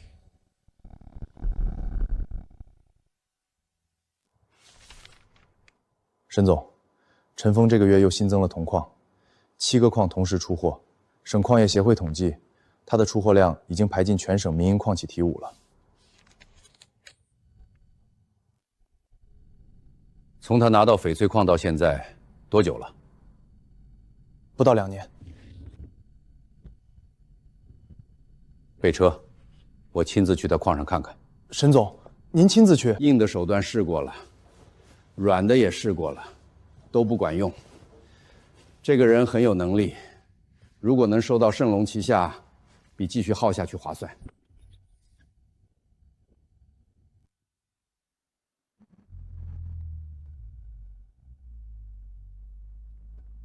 沈总，你们陈总在吗？我有事跟他谈。沈总，里面请。陈总，之前的事各有立场，过去就过去了。我今天来，带着诚意。沈总，你这是？盛隆出3亿现金，整体收购你的矿业公司，全部矿山、设备、人员，一个不少。收购之后，你留任总经理，所有员工待遇不变。沈总，上次在茶楼我就说过，我的公司不卖，3亿不够，你开个价。不是钱的问题，我知道沈总你有钱，但是我陈峰也不差钱，而且我这个人最讨厌别人威胁我了。陈峰，你给我等着！峰哥，铅锌矿的正式储量出来了，比预估的翻了将近1倍。郑厂长刚才打电话来，明年的订单量直接翻倍，价格随我们开。新的品位是多少？工业标准的2倍往上。郑厂长说，干了20年冶炼，没见过民营矿能出这种品位。峰哥，光这一个矿，明年就能给咱们带来至少8000万利润。检测到矿区东南方向3公里处存在异常金矿反应，初步判定大型金矿，品位极高，预估储量价值3亿以上。天明，先别管千星矿了，明天一早带上勘探队去这个地方。峰哥，这是又发现什么了？金矿，大的。沈总，银行下了最后通牒，3天之内必须结清逾期利息，否则所有账户全部冻结。财务那边说，账上的现金只够发半个月工资了。那些民间借贷的呢？全拒绝了。他们说盛隆的金矿快枯竭了，借钱给我们就是打水漂。而且，他们说现在有钱不如投给陈氏矿业，陈峰手上矿种齐全，回报率比我们高得多。陈峰，他现在到底有多少资产？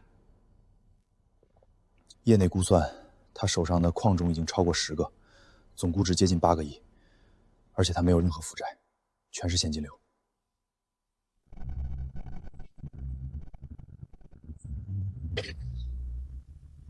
陈总，烟气变色了，金黄色。这是金子，整段岩隙全是金子。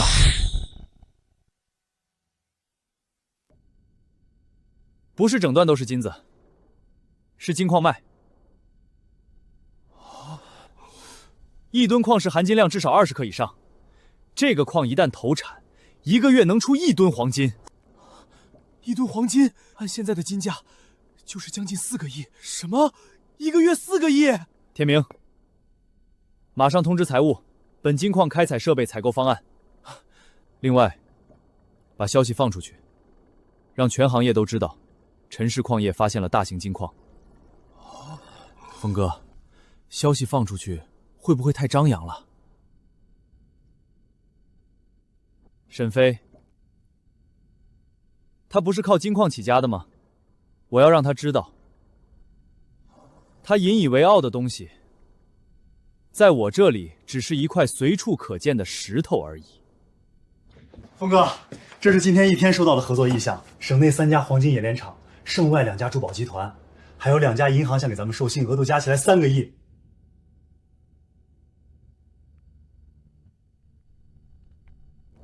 银行的不用管，我们不缺现金。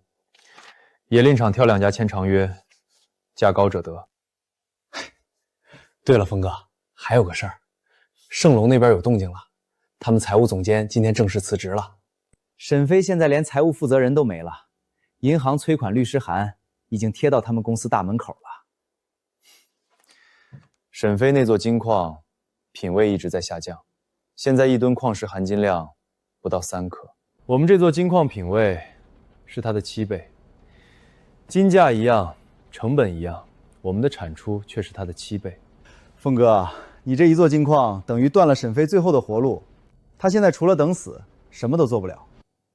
沈飞，这公司已经亏得底掉了，金矿品位降到3克，成本都收不回来，银行贷款逾期，客户跑光，工人走了大半，你到底有没有办法？我正在找新的融资。别找了，陈峰一座新金矿，品位是你的7倍，投资人不傻，有钱凭什么投你，不投他？我们3个已经商量过了，启动破产清算，把剩下资产全部拍卖，能回多少是多少。盛隆是我一辈子的心血，你们不能就这么散了。沈总，我们给了你1年时间，你的金矿快枯竭了，不想着转型，不想着找新矿，却把所有精力都用来对付陈峰。结果呢？陈峰现在手上有一座比你大7倍的金矿，你还要我们怎么信你？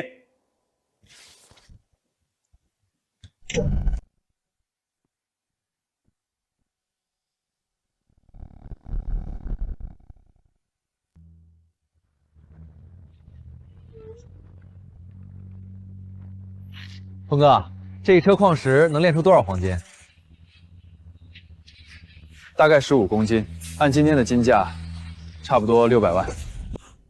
一天600万，峰哥，咱这是挖到金子了，还是挖到印钞机了？天明，当初你借给我4513块的时候，大概没想到会有今天。我那时候就是不想看你妈没钱治病。要说投资眼光，那4513块，是我这辈子花的最嘴的一笔钱。陈总，有个事儿想跟您说。盛隆那边好几个老同事给我打电话，说盛隆已经4个月没发全工资了。他们都是干了10几年、20年的老把式，现在想走又不敢走。沈飞不放人，谁辞职，最后1个月工资1分不给，这些人都拖家带口，耗不起。天明，让财务准备50个预支工资名额。老周，通知盛隆那边的老同事来陈氏矿业面试，来回路铺费我们全报销。面试通过的，第1个月工资提前发，安家费一次性给，数额是他们2个月工资。陈总，我替那些老兄弟谢谢您。不用谢我，他们在矿上干了一辈子，手上功夫硬。沈飞不珍惜他们，我珍惜。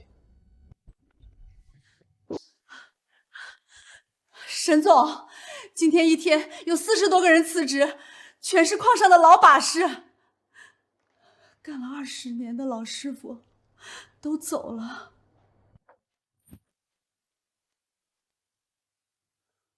拦住他们，给他们涨工资，告诉他们，我涨工资。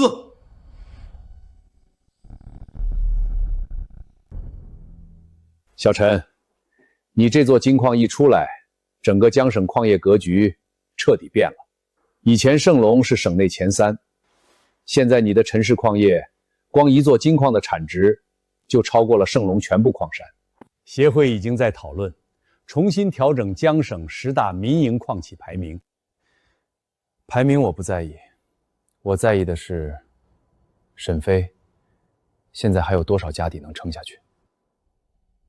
沈飞他不行了，股东闹翻了，银行贷款逾期，工人走了一大半，他的金矿品位已经不到3克，业内估算最快下个月进入破产清算。当年沈飞让人掐我销路，卡我运输的时候，大概做梦都想不到今天。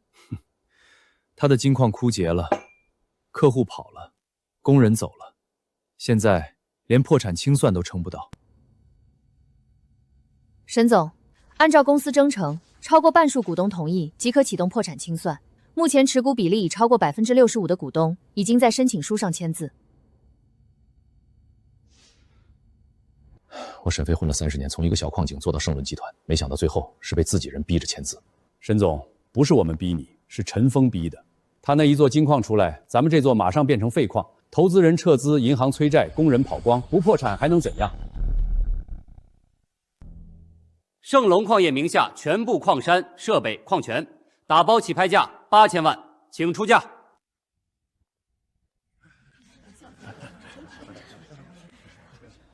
8000万，8000万第1次，8000万第2次，8000万第3次，成交。沈总，当年你在茶楼跟我说这行水很深，没有靠山走不远。今天我想告诉你，真正的靠山是你脚下的矿山和你身边的人。峰哥，盛隆的金矿我们拿下来了，虽然品位很低，但这座矿最深只卡到100米。报告写着100米以下没有可开采矿脉，可这是10年前做的，当时技术手段有限，100米以下他们没探过，就说没有。沈飞一辈子都是这样，只看表面，不往深里想。盛隆金矿矿道下方130米，检测到未开采金矿负极层，品位15克以上，大型金矿，价值预估5亿。天明，安排勘探队去盛隆金矿原址，把钻机带到矿道最深处，继续往下打。往下打？盛隆的报告不是说100米以下没有东西吗？沈飞的报告，我一个字儿都不信。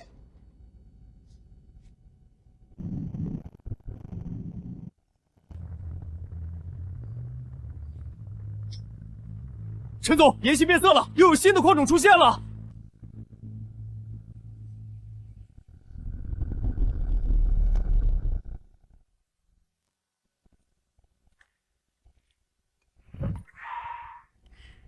陈总，这比您之前那座金矿的品质还高，1吨矿石至少能出15克黄金。沈飞在这座矿上挖了15年，挖到100米就觉得挖完了。他宁可在行业里搞各种手段，也不愿意多花1天时间往深里再打一口井。这底下埋着5个亿的黄金，就在他脚下，他视而不见。继续往下打，130米不是终点，看看下面还有什么。峰哥，神龙金矿底下的负银层储量数据出来了，含米储量价值超过5亿。还有呢？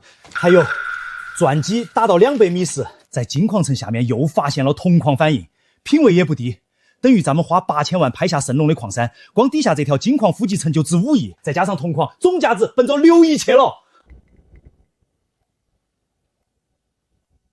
把消息放出去，让全行业都知道，沈飞挖了15年都没挖到的金矿层，我们接手第3天就挖出来了。峰哥，你这是要杀人诛心啊！我要让他知道，不是矿枯竭了，是他没本事往下挖，他当废品卖的东西，在我手里是矿。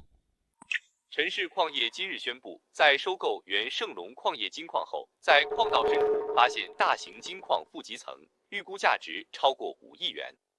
业内人评价下，电视上说的是真的。我在那座矿上挖了15年，15年，他接手第3天就打出了新矿层，他凭什么？凭什么？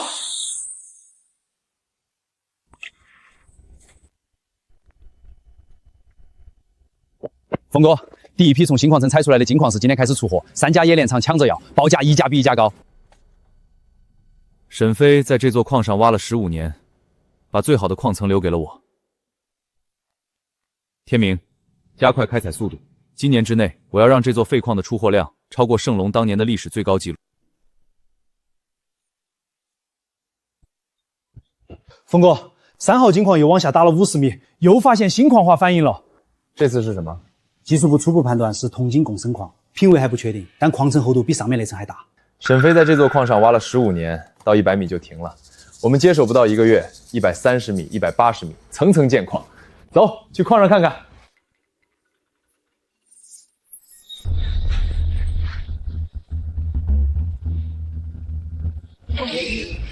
陈总，地下是空的。不是天然溶洞，岩心上有爆破痕迹。陈总，这个深度，这个规模，底下可能是个两矿洞。继续打，换大口径钻头，我要看清楚下面到底是什么。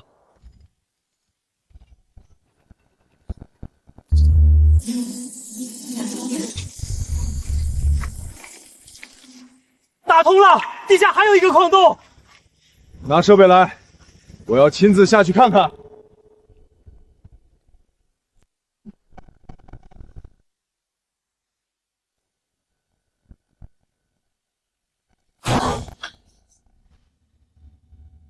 这不是天然洞。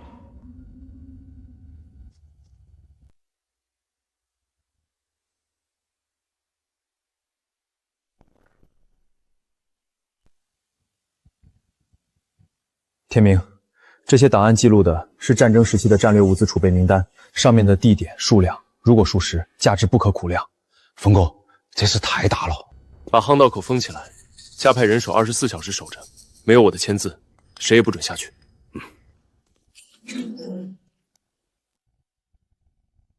这下可就麻烦了。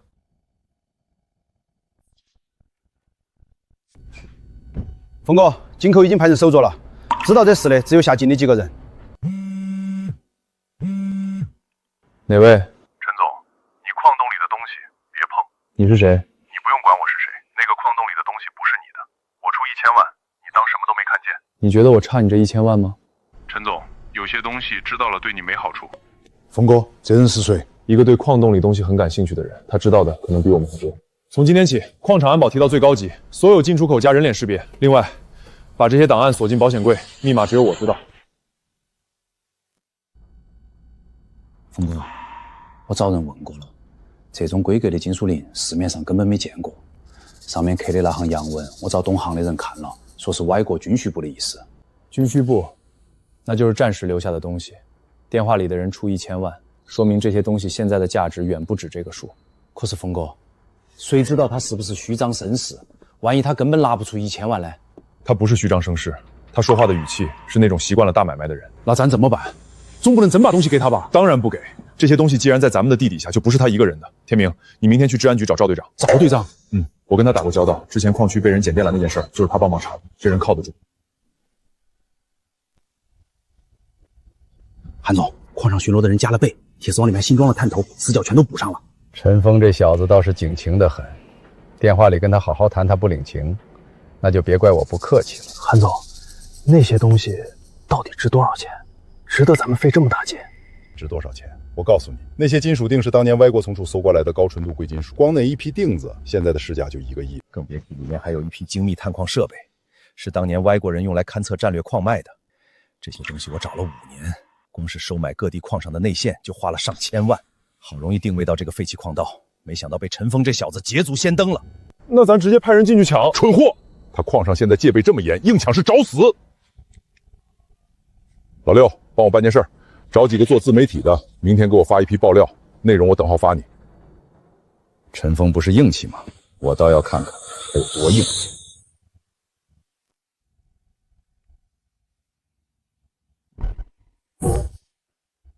峰哥，出事了！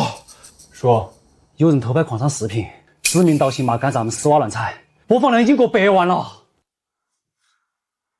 这就是陈氏矿业的矿区，大家看看这满山的矿渣，看看这光秃秃的山头，一个号称年产值几个亿的大矿企，环保手续在哪儿？生态修复的钱花在哪儿了？峰哥，要不我去？我手里有一份内部数据，他们的尾路库根本没有防射措施，周边3个村子的地下水全被污染了。好家伙，连尾路库数据都编出来了。咱们的尾路库是跟省环保院合作建的，所有数据都在官网上挂着。可大部分人不看官网，客服电话被打爆，好几个客服要暂停合作。陈总，大门口堵了几十人，有记者还有举牌子的，运输通道全堵死了。别慌，让安保把大门守住，任何人不能进矿区。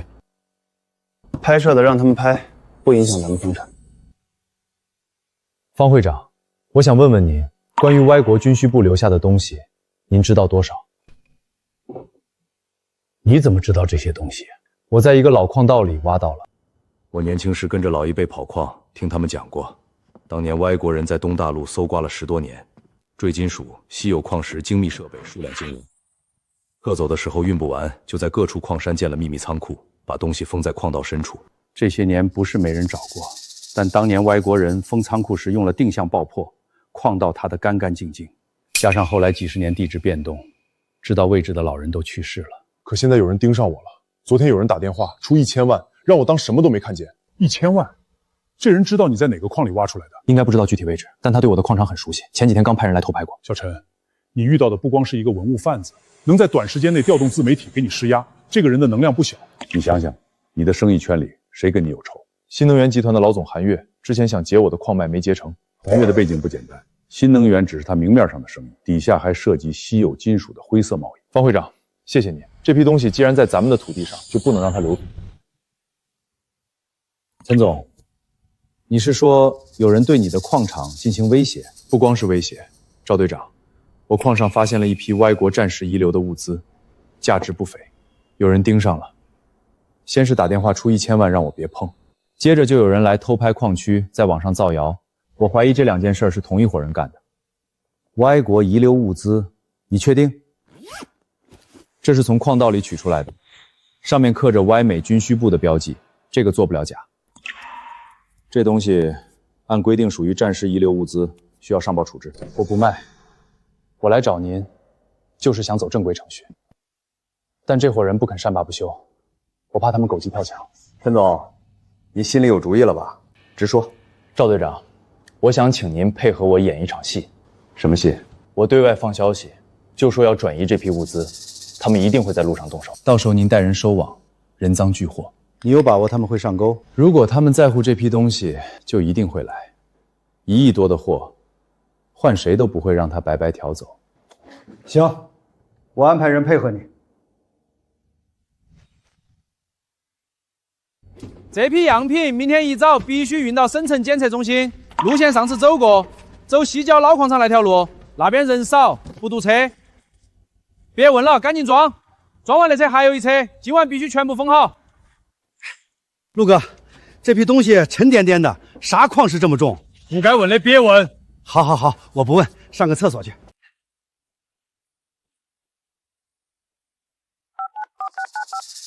消息已送出，准备行动。韩总，老葛发消息了，陈峰要转移物资，今晚装车，明天一早走西郊老矿场那条路。消息可靠。老葛是咱们安插在陈峰矿上最久的线人，他从开矿就在，从来没出过差错。西郊老矿场，那地方荒了几10年了，连路灯都没有。陈峰倒是会选地方。韩总，咱们怎么动手？老矿场这段路前后3公里没人烟，中间有一个急弯，卡车必须减速，让兄弟们在那里设伏。带多少人？20个，给我亲自带队。陈峰既然敬酒不吃，那就给他吃罚酒。除了货，把他本人也给我带来。我要知道他到底从矿道里拿到了多少东西。让兄弟们准备一下，明天凌晨干活。韩总，已经等了半个小时了，还没动静，会不会有诈？老葛的消息从来没出过差错。陈峰这么多矿，每天出货是常事儿。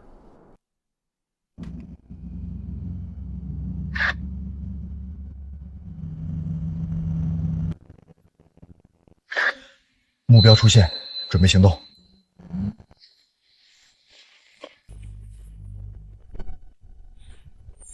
不想受伤就把车厢打开。你们是谁？想干什么？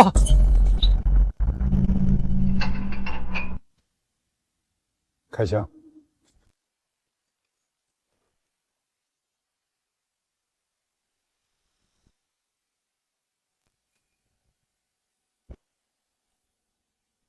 怎么回事？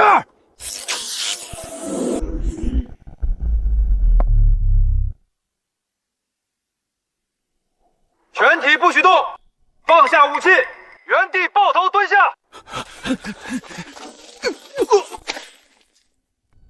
陈峰，你算计我！你的人算计了我的矿场那么多次，这次轮到我摆一桌了。陈峰，我吃的这行饭比你想的水深得多。今晚抓了我，明天有你受的。韩月，48岁，新能源集团董事长，名下公司覆盖太阳能、锂电池、稀有金属贸易。那他今晚被抓，那些人不都得跑？不急，他的手下我已经全部扣住了。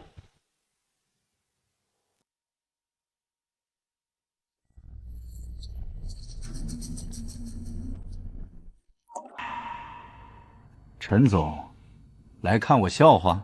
治安局关了我48小时，不是一样放了？下次不一定有这么好运气。下次，昨晚那场戏，你搭了治安局的台，也没抓住我什么把柄。劫车，我的人只是在那儿等生意。箱子是你自己装的石头，告不了我。歪国遗留物资，你找了好几年了吧？花那么多人力物力，结果落在我手里。昨晚又想抢，又扑了个空。韩总，你这么执着，这批东西到底值多少？陈峰，你以为你真赢了？我告诉你，你手里这批锭子只是冰山一角。当年歪国人封的仓库不止这一处，我知道另外几个位置，但我需要一个懂矿的人帮我找。所以你想拉我入伙？入伙，或者分你3成都可以谈。你我的本事加在一起，韩月，我挣的每一分钱都干净，你那些钱，我花着不踏实。我不但会找到那些锭子，还会让你的矿场一个接一个关门。韩总，多想想自己怎么收场。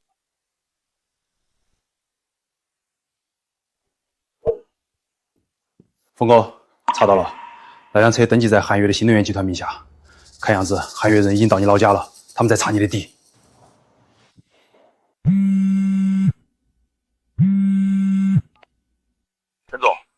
公司内部数据库被人外部攻击，对方盯上了我们的勘探数据服务器，还好防火墙挡住了，但有部分数据被扫描过，不确定有没有被拷贝走。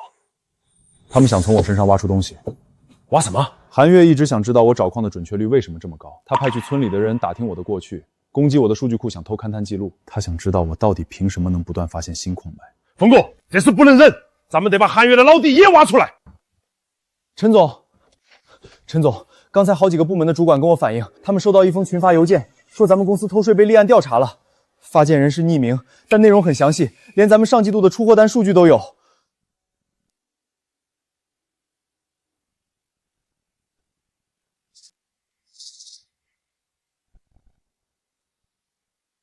老哥，跟你确认个事，昨晚出货单的数据经手的人不多，你是其中一个。陆哥，你这话是什么意思？我在矿上干了没出过差错。老哥，我一直在想一件事儿，韩月的人每次都能提前知道我的动向，偷拍矿区、堵运输车队，包括这次造谣偷税，他们用的数据都是内部才有的。陈总，对不起，韩月的人找上我，给了我10万，让我把矿上的出货数据和进出路线报给他们。我儿子上大学要钱，老哥有病，10万就让你把自己卖了。你在我这儿1个月工资多少？抱歉，陈总，我知道我混账，您要怎么处置我，我都认。明天开始你不用来上班了，赔偿金我会按标准给你，但你走之前帮我办一件事儿。你说，韩月的人还会找你，我最近被调查弄得焦头烂额，准备低价抛售那批金属锭和勘探设备，换现金应对危机。你是要我？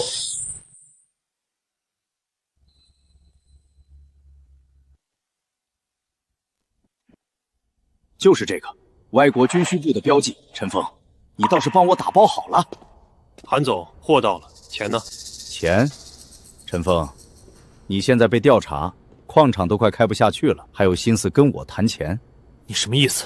我的意思是，你今天不但拿不到钱，还得跟我走一趟。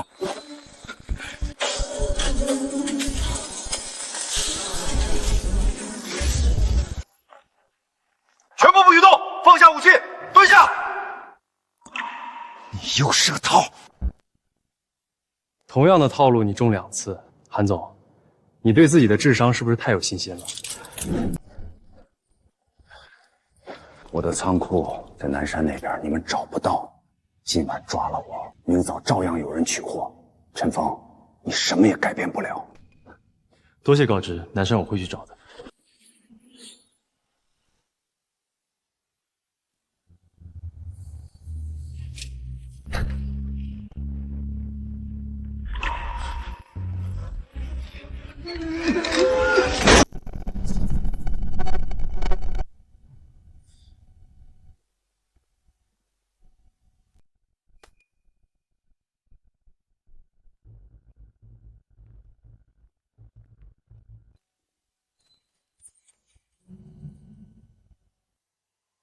这是韩月10年来所有走私交易的记录。他利用新能源公司做掩护，把稀有金属混在锂电池原材料里出口。光是去年1年，这个数。